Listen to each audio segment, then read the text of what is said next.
First thing Monday morning, we needed to take our first load of beans to the mill, and I wasn't sure how I was going to break it to the dogs that they couldn't go with me today.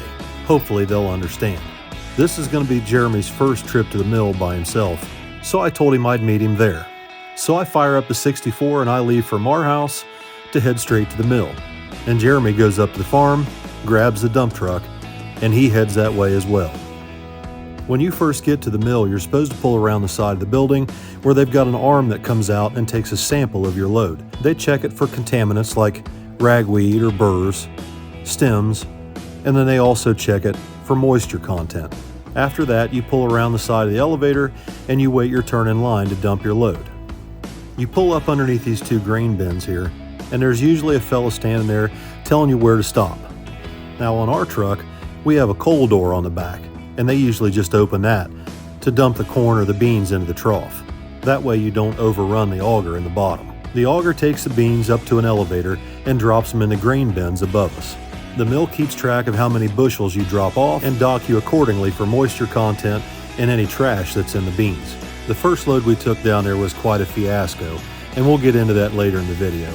But anyway, once I got Jeremy squared away, I loaded up some jugs of E85 and some parts that Bob needs so that we can hopefully fire up Billy's new engine on the dyno today and break it in. When I pulled in up at Bob's, he had just set the engine down on the dyno, and that's when Bob realized we have a major problem on our hands. All right guys, so I'm up here at Bob's and we've run into yet another snag on Billy's small block. Evidently the trick flow 18-degree heads take a spread port exhaust flange, and Bob does not have a spread port exhaust flange set of headers for his dyno. Also, that means we've got to change the flanges on Billy's headers.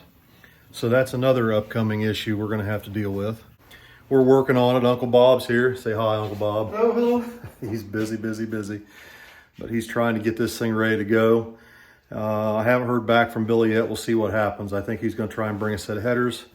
I brought oil and filter and spark plugs and carburetor and everything I think that we're going to need to try and dyno this thing today and at least get it fired up. We'll see how it goes. So while Billy's busy hunting down a set of headers, Bob and I go ahead and finish hooking the engine to the dyno, wiring everything, putting the carburetor on, and hooking up all the sensors. Once we had all that done, the last thing we needed to do, other than the headers, is prime the engine, check for oil pressure, and make sure that the engine is getting oil up to the valve train. Eventually, we did get oil up to the rocker arms, but it took quite a while. So that's a concern that Bob has, and we'll look into it further once we get the engine fired up on the dyno. Bob and I went ahead and drained the fuel cell, flushed the fuel system out, and topped it off with the 85. But unfortunately, Billy hasn't yet been able to locate a set of dyno headers that'll bolt to these cylinder heads. So Bob went home to eat dinner, and I went back down to the farm to check on Jeremy and see how he's doing. Well, how'd today go? Oh, not too bad. We didn't have too many major casualties. The beans went through the mill and there wasn't maybe 0.4% trash, and I think it was 12 on the moisture content. 12%? That's not bad. No, it's about perfect. The last load I took was 11.5, so it was actually dropping through the afternoon. That's really good. So you got the whole front field done today? Yes. Yeah. So now we move over to the east field, right? Yep. And then that little section on the other side? Yep. And we're done? We're done for the year. Excellent. Wait for winter. Good job, dude. It's been rough. The combine's doing pretty good because before we used to leave a trail of seed. And I looked through this whole field and I can't find any trails anymore after I fixed all those holes and patched up the stuff and fixed that shaft inside that feed house. It's made 100% difference in the combine. All right, well, let's go home and get something to eat. Sounds like a plan. So after a very long, somewhat frustrating day, Jeremy and I went home to get some dinner and get some rest. Tuesday morning, I woke up and went out to the shop early and found Miss Harley out there busy doing shipping.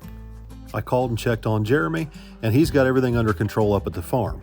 So I'm going to run some errands of my own today. I'm hoping to get this engine taken up to Bob's and put it on the dyno, maybe tomorrow. But unfortunately, I've run out of engine cradles, so I need to go pick up a couple of those and some parts for Vicky's 400, as well as the 400 we're getting ready to put in the 55 Chevy, And I've got a few pieces and parts I need for the engine that I'm putting together for the Malibu. So me and June Pup go in and visit Mr. Craig, and we managed to gather up the vast majority of everything I needed in one stop. Meanwhile, back at the shop, Kenny Powers had showed up, and he started putting my new radiator together for the Malibu. And he's getting ready to take the engine off the engine stand and bolt it to one of these new cradles that I'm bringing back. He also got my other 400 small block put up on the engine stand so we can get started on that. So I drop that stuff off to Kenny, and then I head back up to the farm to check on my brother. And evidently my dad had the same idea. He was back there checking on him when I got there. Now Jeremy managed to get the entire front field done yesterday, but today he's over in the east field that catches all of the seedlings from burrs and ragweed and foxtails. And even though Dad sprayed for weeds, there's still a lot of that stuff out in that east field, and the old gleaner doesn't like it. Jeremy's constantly having to stop and unplug the thing, and the bean dust is almost unbearable. But luckily this is the last few acres that we have to do, and the weather today and tomorrow looks absolutely beautiful for running beans. Hopefully we don't have any major problems and we get the last of our crops off and call it a season. Since the machine's running really good and the only major problem we're having is how rough the field is and some burrs. But as of right now, it looks like we should have this field off and everything finished up by tomorrow afternoon. So I leave the farm and head back to the shop to check on Kenny Powers and see how he's doing installing this new radiator in my Malibu. So far, this new cold case radiator fits in the front of my Malibu like a glove, but Kenny's going to hand fabricate some mounting brackets to hold the top of the radiator to the core support. Once he had all that finished up, he pushed the car inside and called it a day. Meanwhile, up at the farm, the combine was running low on fuel, so Jeremy stopped to fill it up and tried to continue on, but it was just too dark. So he called it a day, and we all got back up Wednesday morning to go again. Scrappy helped me give the 64 a bath, and I was just about to head to the farm when I got a report from Jeremy. Oh, son of a... Chumpy, you better be ready, boy. Now, I already warned Mark Monday, if Jeremy breaks anything, he's under a lot of pressure, and unfortunately, Tyler caught the brunt of it this morning. What the hell are you doing? I'm making battery cables because everybody has a special project for me today. I've made a gallon of paint. I have 3 more quarts of paint to make. I have 24 more cans of spray paint to make and another 3 battery cables after these. Why ain't that shit already done? Well, I'm trying. You gotta get going here. I need a hydraulic line made and chump hole up here playing tiddlywinks. I can make your hydraulic line. Good grief. I can make special time for you. I gotta go kick him in the nuts. We gotta get this shit going. Holy shit! Good grief. It's a good thing I got good brakes. What the hell?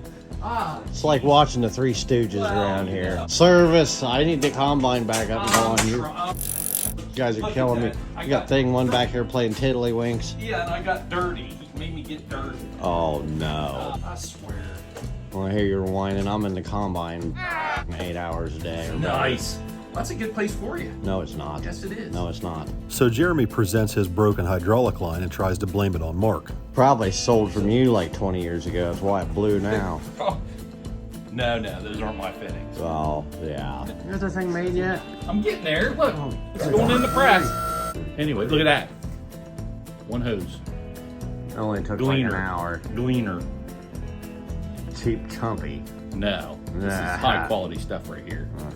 So Jeremy picks up some hydraulic oil and takes his brand new hydraulic hose back to the field, and what looked like a simple repair and an easy job the rest of the afternoon turned out to be anything but. So Jeremy calls and tells me he's picked up the new hydraulic line and he's on his way back to the farm. So June Pup and I head back up there to go check on him, and when I got there, it looked like the hydraulic line had already been replaced.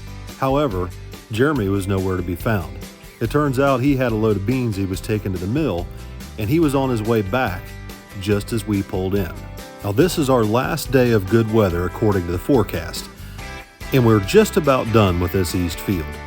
When he got back from the mill, We were going to unload the hopper off the combine into the dump truck and keep right on going. At this point, we're feeling pretty good.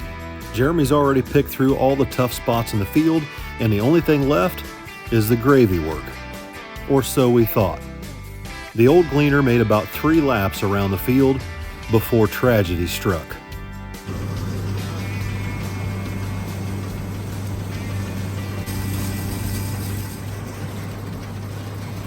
All of a sudden, the header started making one hell of a noise, and we found ourselves stranded out in the middle of the field. The combine had swallowed a rock up into the feeder house, and it's jammed itself in. Jeremy fought this thing for 35 minutes, trying to get this rock out of there. And as you can see, climbing up into that header is not a comfortable place to be. Once he managed to get this rock out of there, he climbed back up in the cab and fired the machine back up. At first, it looked like the old gleaner was going to pull through one more rock attack. But unfortunately, that wasn't the case. It moved about 6 feet and the clutch went out of it. We're done. So with the old gleaner out of commission, we make a phone call back to Uncle Tim.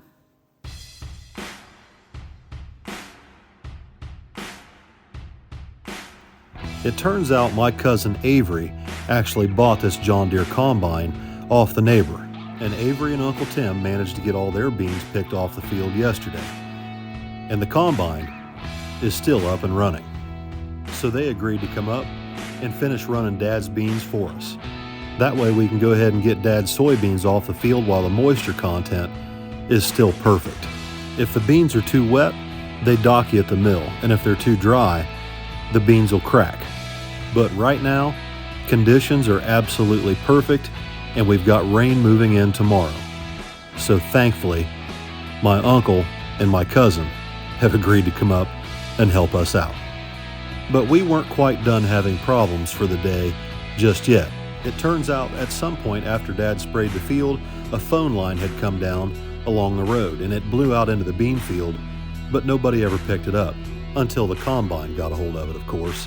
But luckily, Avery was able to get stopped and didn't get it tangled up too bad. It only took about 20 minutes to get that untangled, and Avery was able to go ahead and finish up most of the rest of the field before it got too dark.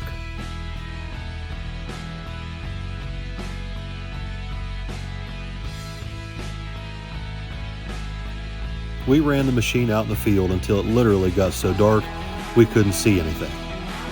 So we decided to come back again tomorrow morning and finish up what little there is left in the field before the rain moves in the afternoon.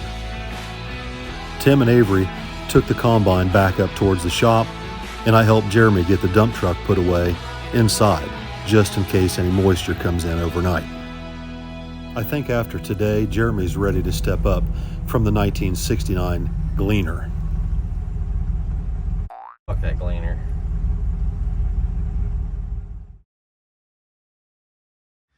Today has been the day from hell. What happened?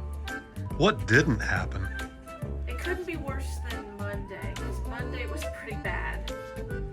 Monday was pretty bad. Should we start at Monday? You better start at Monday, because you haven't had a chance to tell about Monday, which I'm surprised you're not in jail. Okay, we'll start at Monday. Monday, as you saw, we took our first load of beans to the mill. So, backstory, Granville is a liberal moonbat haven. Stop! That's not what you're going to tell.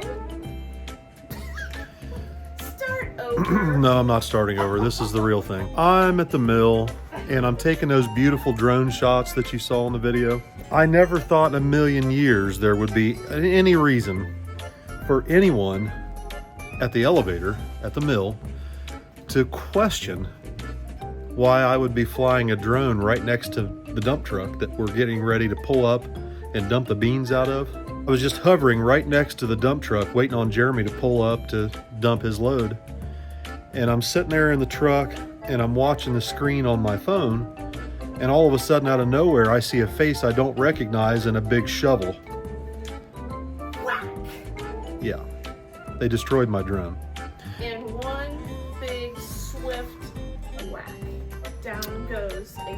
$650 Drone. drone. So I wasn't happy, and they called the police on me. It went downhill from there. Long story short, my ass went straight to Best Buy to buy another $650 drone. Well, tell them what the police officer said. What? He thought it was funny. Well, I wouldn't say he thought it was funny. Okay, so the cop pulls in there, and I see the cop pull in. Instead of booking it, I go after the cop because I'm pissed. I'm like, these guys, just smashed my they drone. just smashed my brand Instead new. of just asking, sir, could you land it, or we don't approve of that Right. or whatever. They Yeah. didn't do any of that. No, they just took a shovel and Shovel, smashed it, so smashed it. whatever. So cop pulls in, and I look just like this. I'm in my bib overalls, Right. and the cop rolls his window down. He says, "Did you call me?" I said, "No, I'm the one they called you on." And he's like, "You?" "Yeah." I said, "I've got a freaking YouTube channel." "Well, you can't fly it without permission, this, that, and the other, so technically they're in the right." I said, "But they destroyed my freaking drone." Okay, whatever. So their reasoning was that, because you said, why would you do that? And they said, well, you were being nosy. At a mill. I go get another drone so that I can finish filming harvest season and everything else we've got going on. I get it. You never know one day to the next down there what in the Sam is going to happen because moonbats. Anyway, we're done there. Next catastrophe. The headers. I've got Vicky's 400 sitting in here on the floor, ready to go to the machine shop to go dyno it, and somehow Billy forgot that his headers have to be a different flange, that whole fiasco. Okay, so poof, there goes 3 days. Like, we should have had that engine running 3 days ago, but it's been 3 days now, and they just now got it fired up today. That's a whole nother story. You'll see that probably on Street Racing Channel, but It's been a process. it's been a rough week. Okay, so fast forward to today. Yes. Today was the epitome of just bullshit. All right, so Oh, when he scratches his head and rubs stop his it. face. It's about to be serious. So Jeremy blows a hydraulic line, and I was getting ready to head to the farm anyway, so I go up to check on him. He got the hydraulic line fixed. By the time I got there, he wasn't around, which I didn't realize. He had taken off to take a load to the mills. That's fine. So he pulls back in. We make like 2 laps around what's left of the soybeans in that east field, and it swallows a rock. You saw that. What you didn't see was as soon as I set the drone down, my phone quit. It just died. Well, it didn't die. It just shut off. Yeah, because you were at 50%. Yeah, I was at 50%. I was literally flying a drone. As soon as I set my brand new drone down, luckily I got the drone down before it happened. As soon as I set my drone down, my phone shuts off.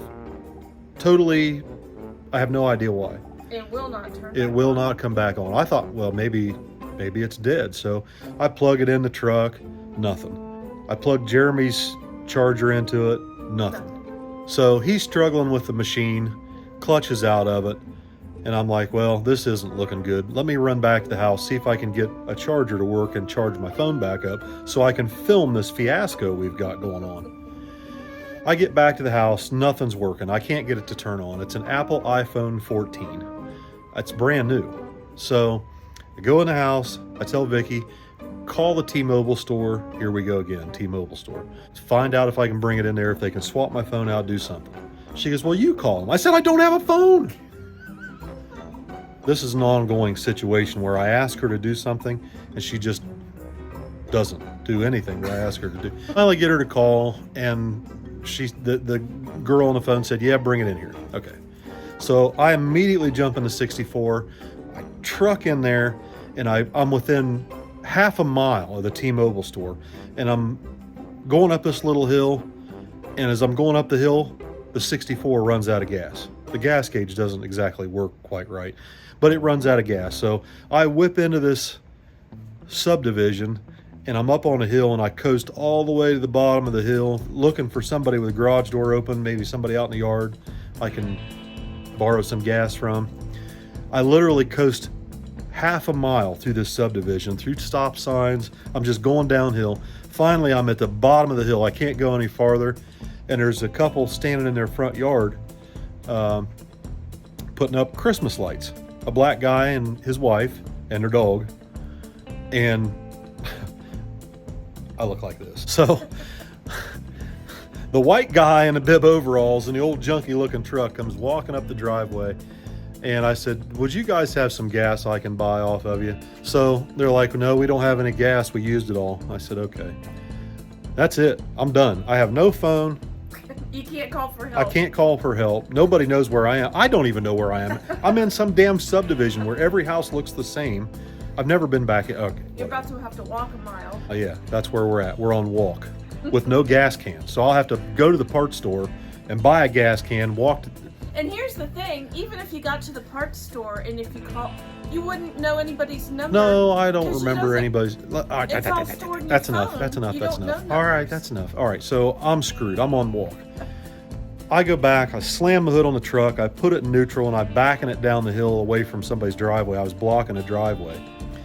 And this guy comes back out. He said, there is a little bit of gas in this can. And I'm telling you, if it was a pint, there wasn't a drop over it. A pint at most in this can. I said, man, there ain't no way. He's like, well, that's all I got. So I dump a pint of gas in this thing. I crank the 64 over and it fires up. I put this thing in drive, handed the guy $10. I said, dude, thank you so much. And we're going to bring him Christmas cookies, by the way. I didn't tell you that. But so I hand this guy $10 and away I go. I fire it up. I get to the top of the hill. I shut it off. I coast to the bottom. I get to the top of the hill. I coast. I shut it off. All the way to the gas station. I finally get gas. I fill the truck up. I go to the T-Mobile store. I hand them my phone. They do everything. There's no way. It won't start up. They said, you're going to have to take it to Columbus, to Easton, to the Sprint store. The Apple store. The Apple store. I'm sorry, the Apple store. Mm-hmm. I said, well, I guess I'll head that way. And he said, oh, no, you can't do that. I said, why not? Well, you have to have an appointment. They won't see you without an appointment. I said, how am I supposed to call and make an appointment? I don't have a phone.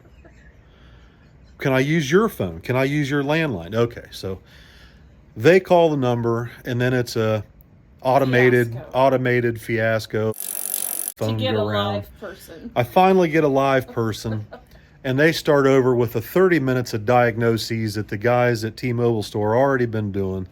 Nothing works. And I'm like, this is it. No video for tonight. I've already been 3 days. Everybody's going to be raising hell.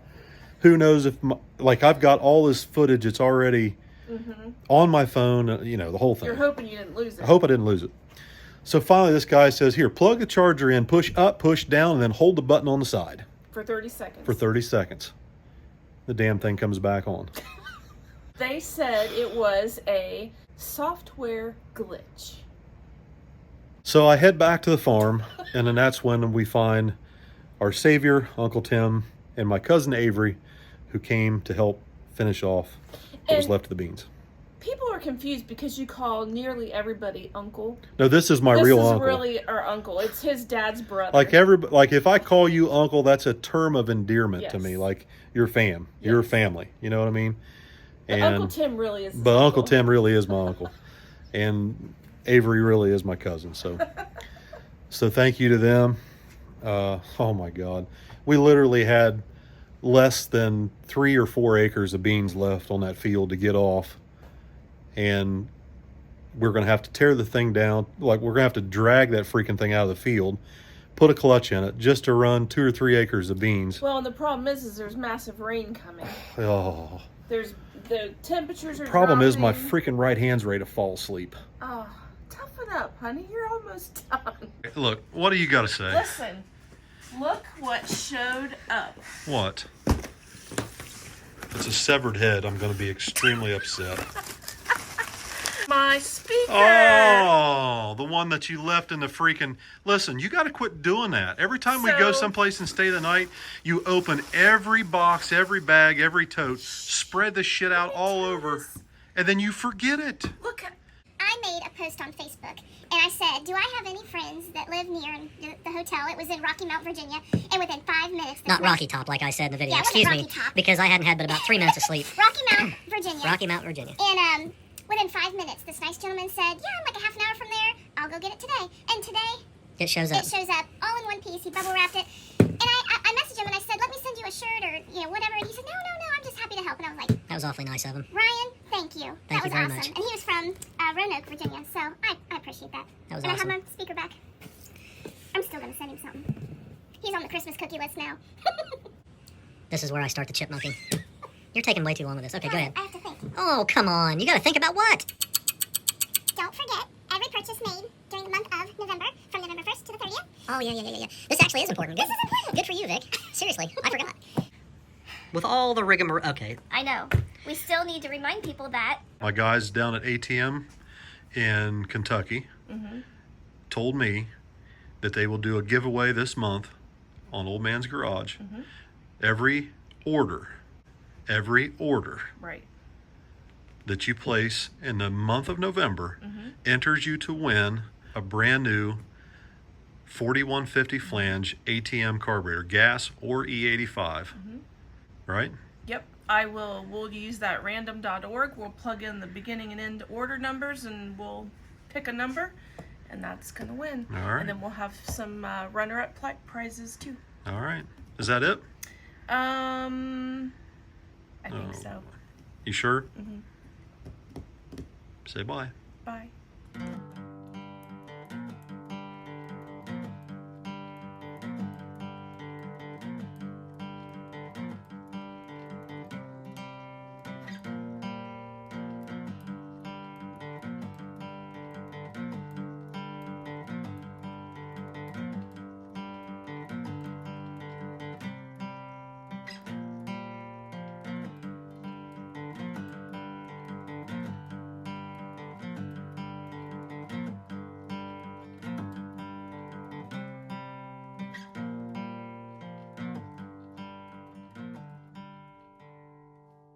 Other guys in mine.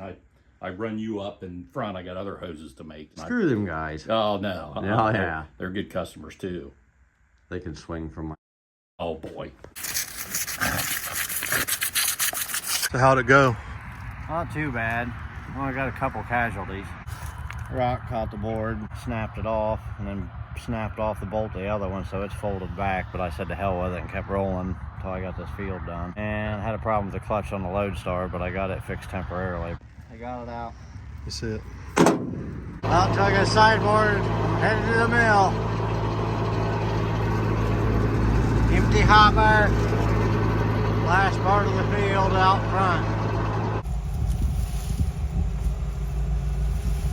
Hi, June. Don't kiss me. Can you imagine me doing this 10 times in the first time we run this thing every year? No.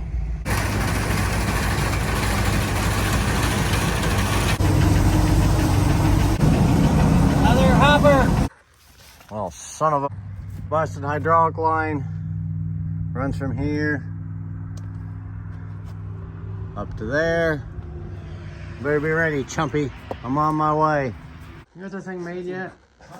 I'm getting there. Look, it's going in the press.